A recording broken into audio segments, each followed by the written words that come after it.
Hello everyone, स्वागत है आप सभी का PW IIT JAM CSIR NET YouTube channel पर and I am your faculty. Yes sir. So top IITs NITs में स्टूडेंट्स को पहुंचाने के बाद अब हमारा लक्ष्य है हमारे स्टूडेंट्स को एंड आप सभी को भी इंटरनेशनल लेवल पे टॉप इंस्टीट्यूट्स में अपनी मास्टर्स और पीएचडी की एक अपॉर्चुनिटी जो आई है उसके बारे में उनको इंफॉर्मेशन देना, ताकि वो कहते हैं ना कि मास्टर्स के लिए पीएचडी के लिए अब थोड़ा कहते हैं कि बाहर जाओ भाई। आईआईटीज एनआईटीज तो आप जा ही रहे हो, एक और अपॉर्चुनिटी आपके पास आई है, बहुत ही बेहतरीन अपॉर्चुनिटी आपके पास आई है। जापान में एमएस एंड पीएचडी करने के लिए, अपनी मास्टर्स एंड पीएचडी करने के लिए आपके पास एक अपॉर्चुनिटी आई है। इसके बारे में हम जानेंगे। मैक्स स्कॉलरशिप है, ये क्या होती है सर? जो मिनिस्ट्री ऑफ साइंस एजुकेशन, जो आपकी जापानीज गवर्नमेंट की एक स्कॉलरशिप है, ठीक है, तो उसके बारे में हम जानेंगे। उसकी मतलब कहते हैं ना कि अप्लाई करने के लिए एप्लीकेशन प्रोसेस स्टार्ट हो चुका है, ठीक है।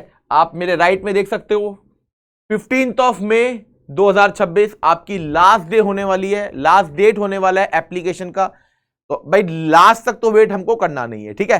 तो हमारे लिए प्रोसेस सिंपल सा है कि जैसे ही आपने वीडियो देखी उसके नेक्स्ट 2-3 डेज के अंदर प्रोसेस को पूरा कंप्लीट कर दीजिए, ठीक है। Complete information on Japan max scholarship 2026, दो जापान गवर्नमेंट की जो एजुकेशन मिनिस्ट्री की जो स्कॉलरशिप है मैक्स स्कॉलरशिप, इसके बारे में हम सीखने वाले हैं आज की क्लास में, इसके बारे में हम डिस्कस करने वाले हैं आज के सेशन में, ठीक है।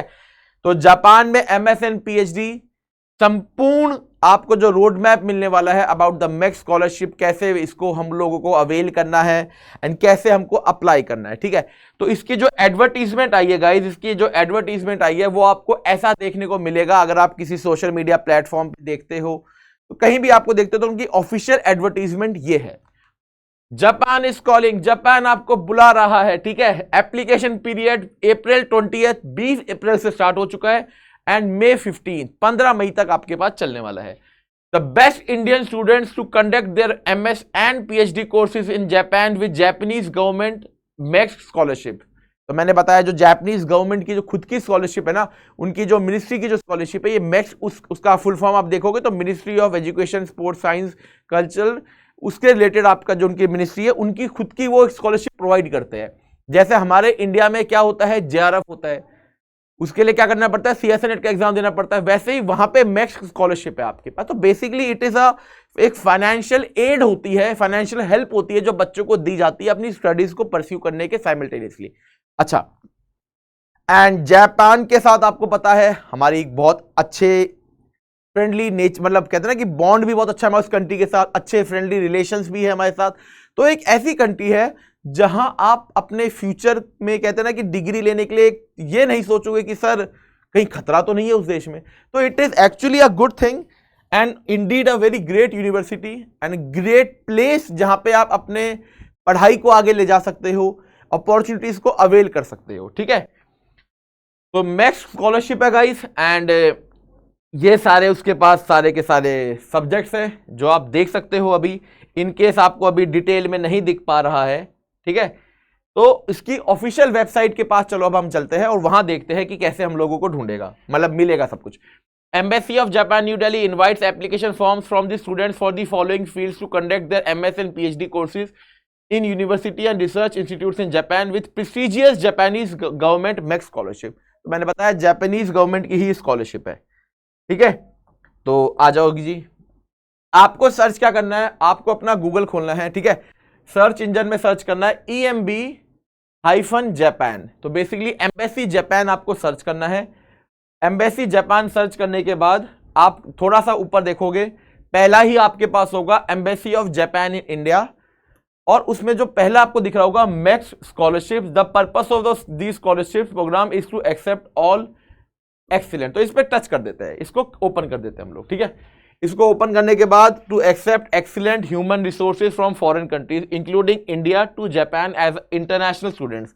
तो बेसिकली इंटरनेशनल स्टूडेंट्स के लिए है ये, जापान की जो बाहर कंट्रीज है। तो अभी इसके हम इंडिया के बारे में बता रहे हैं। तो उन स्टूडेंट्स को एक अपॉर्चुनिटी दी जाती है कि आप जापान में आइए और मतलब हमारे यहाँ पे जो इंस्टीट्यूट्स है उसमें पढ़िए एंड एक कोलैबोरेशन के साथ अच्छी रिसर्च करते हैं, ठीक है ना, ह्यूमन काइंड के लिए कुछ बढ़िया चीज को इनोवेट करते हैं, ठीक है। तो आपके पास आ चुका है, ठीक है। तो इसमें आप देख सकते हो रिसर्च स्टूडेंट में आपके पास अप्रैल टू मई का जो प्रोसेस है एकदम न्यू आपको दिख रहा है ना, बार बार ब्लिंक कर रहा है। तो ये एकदम न्यू प्रोसेस है, इसको आप क्लिक कर दीजिए। ठीक है, application guidelines Japanese government makes scholarship for 2027 research students. Okay,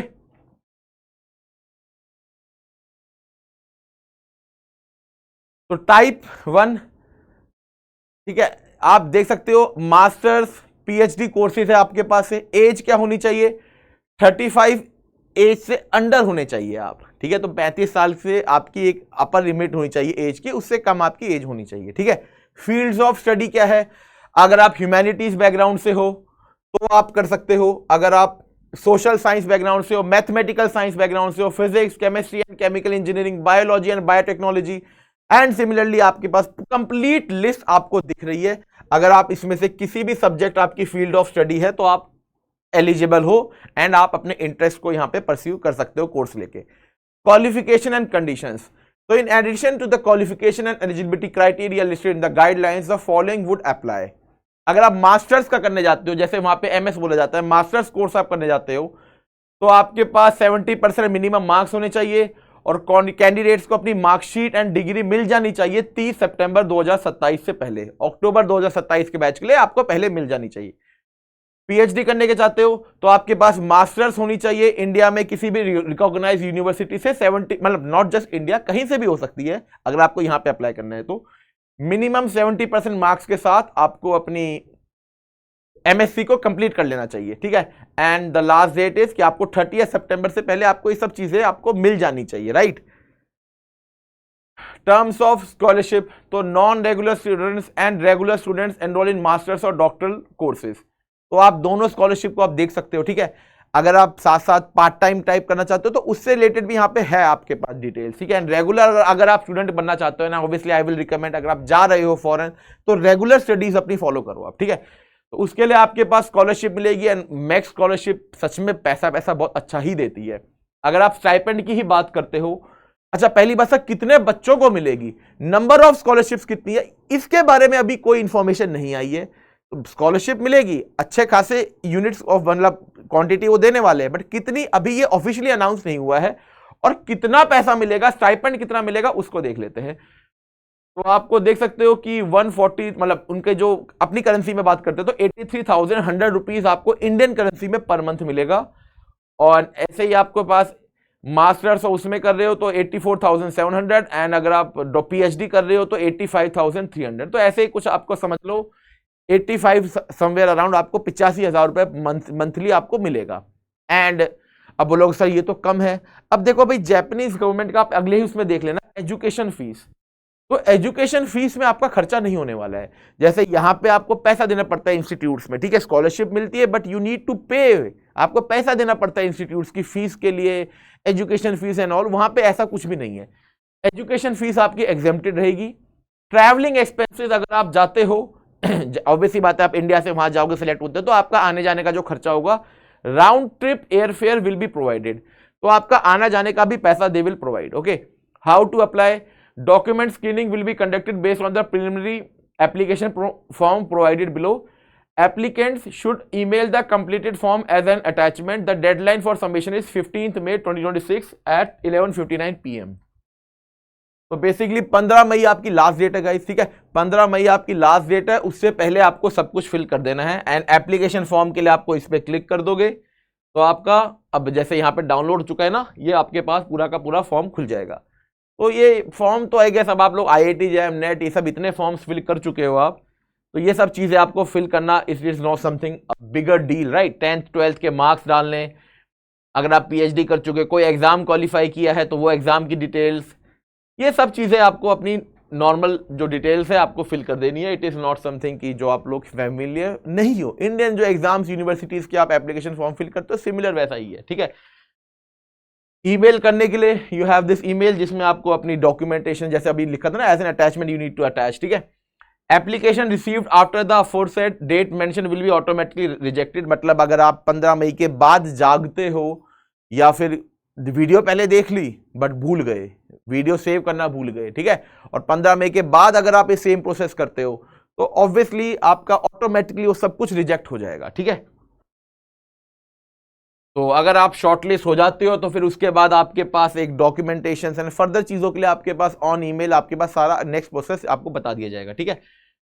तो एप्लीकेशन की स्क्रीनिंग होगी मई में, एप्लीकेशन की डेडलाइन है 15th में, मस्ट लिखा हो, देखो प्रॉपर तरीके से उन्होंने मेंशन कर रखा है कि इसके बाद वो एक्सटेंड नहीं करने वाले, मई में ही वो आपके पास क्या करेंगे, एक स्क्रीनिंग करेंगे, नोटिफिकेशन रिजल्ट का अगर आप सेलेक्ट होते हो तो आपके पास अर्ली जून के अराउंड आपको समझ में आ जाएगा।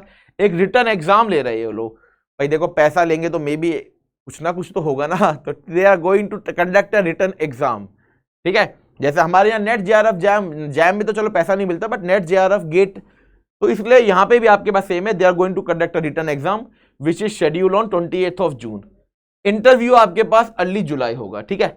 अब फॉर मोर इंफॉर्मेशन सर हमें कहां जाना चाहिए, अगर और हमें कुछ दिक्कतें आती है तो कहां हमसे रीच आउट करना चाहिए, तो ऑब्वियसली बात है भाई, अगर आपको जापानीज गवर्नमेंट से रिलेटेड कुछ भी उनकी स्कॉलरशिप से रिलेटेड इश्यूज है, तो जो हमारी एम्बेसी है हमारे देश में, हमारे देश की राजधानी दिल्ली में, आप उनसे ही कांटेक्ट करोगे। अगर आप ऐसा तो नहीं जापान में मेल कर रहे हो उनके ऑब्वियसली बात है नहीं, ठीक है, उनके ऑफिशियल्स को जो इंडिया में जो है उनके बिहाफ पे जो उनको रिप्रेजेंट कर रहे हैं आप उनको मेल करोगे, तो उनका एड्रेस है एंड आप इनसे कांटेक्ट कर सकते हो कि अगर आपको कुछ भी इंफॉर्मेशन जाननी है तो। अब सबसे बड़ी बात आती है सर जैम के पीवाईक्यूज बहुत है, नेट के पीवाईक्यूज है, यहां के प्रीवियस से पेपर्स कैसे मिलेंगे, तो पास एग्जामिनेशन क्वेश्चंस आर अवेलेबल, इस लिंक को आप क्लिक करोगे तो पिछले जितने भी एग्जाम्स हो चुके हैं उनके एग्जाम्स का पैटर्न आपको दिखाई देना शुरू हो जाएगा, ठीक है। तो उसमें आपको आइडिया लग जाएगा क्या लेवल ऑफ क्वेश्चंस है, क्या सिलेबस है एंड कितना डीप पूछ रहे हैं, हर एक चीज का आपको आइडिया लग जाएगा। अगेन आई एम सेइंग, अगर आपने क्लासेस में प्रॉपर्ली फोकस किया है, अगर आपने कॉन्सेप्ट मेकिंग पे प्रॉपर्ली फोकस किया है, तो डजंट मैटर वो इंडिया में एग्जाम है या विदेश में एग्जाम है या जापान में कहीं भी एग्जाम है, अगर वो मैथमेटिक्स का टॉपिक है या आपने जो भी सब्जेक्ट में आप तैयारी कर रहे हो, अगर आपको उसकी डीप इनसाइट नॉलेज है तो 100% you are going to crack that exam. And for this opportunity I can tell you guys it is like must to apply, okay. देखो यार एक चीज को आप मानो कि पहले आईआईटीएंस की वैल्यू और भी ज्यादा होती थी बिकॉज आईआईटी थोड़ी कम होती थी, अब थोड़ी नंबर ऑफ आईआईटीज बढ़ चुकी है which is a positive sign. I am not saying कि आईआईटीज नहीं बढ़नी चाहिए, बट ये कुछ अपॉर्चुनिटीज होती है ना, इनको पाने के लिए थोड़ा और आपको स्ट्रगल करना पड़ता है, और ज्यादा मेहनत करनी पड़ती है, और ज्यादा इनपुट देना पड़ता है, and it is not easy to avail such a prestigious scholarship. इतना आसान नहीं होता ये चीजों को अवेल करना। तो अगर आप ये कर लेते हो, इट इज इक्विवेलेंट कि आप टॉप आईआईटीज में आपको अगर मास्टर्स करने का ऑप्शन मिलता है और यहां मिलता है, तो I guess this would be a better choice, ठीक है ना। तो आपको एक बहुत अच्छी अपॉर्चुनिटी मिल रही है, एक बहुत अच्छे कंट्री में जाके अच्छी यूनिवर्सिटी में getting a good scholarship amount, अपनी पढ़ाई को आगे कंटिन्यू करने की। तो अगर आप इंटरेस्टेड हो अपनी मास्टर्स को या पीएचडी को आगे ले जाने के लिए, ठीक है, तो आई मीन पीएचडी और मास्टर्स को करने के लिए, तो I will recommend each and every student to must apply to this scholarship. And कैसे करना है पूरा process I have clearly explained, आपको मैं पूरा प्रोसेस समझा दिया है कि यहां तक पहुंचना कैसे है, एक एक चीज आपको क्लियरली मेंशन है, ठीक है। तो आई गेस इतना सफिशिएंट है, तो आप लोगों को पूरा समझ में आ गया। और इसके बाद भी कोई आपको डिटेल्स है, कोई इश्यूज है, इंफॉर्मेशन चाहिए, मुझसे पर्सनली कोई हेल्प चाहिए, तो आप मेरे टेलीग्राम पे मुझे मैसेज कर सकते हो, यश कुमार सर PW मेरा ऑफिशियल टेलीग्राम हैंडल है PW का, तो आप वहां मुझे मैसेज कर सकते हो and we will have a discussion कि अगर आप इंटरेस्टेड हो, बिकॉज हमारे बहुत से स्टूडेंट्स फॉरेन भी गए हुए हैं, हम बहुत उनकी हेल्प करते हैं writing SOPs and everything, okay. So that's it from my side, guys. Wish you all the very, very best. Enjoy your day and keep growing, keep learning, and make sure you do justice with the topic you are preparing for. Okay, जिस भी exam के लिए prepare कर रहे हो, किसी भी subject के आप उसमें टाइम इन्वेस्ट कर रहे हो, तो बहुत अच्छे से पढ़ो और बहुत अच्छे से आगे बढ़ो। Thank you, take care, wish you all the very best for your future endeavours. Bye bye.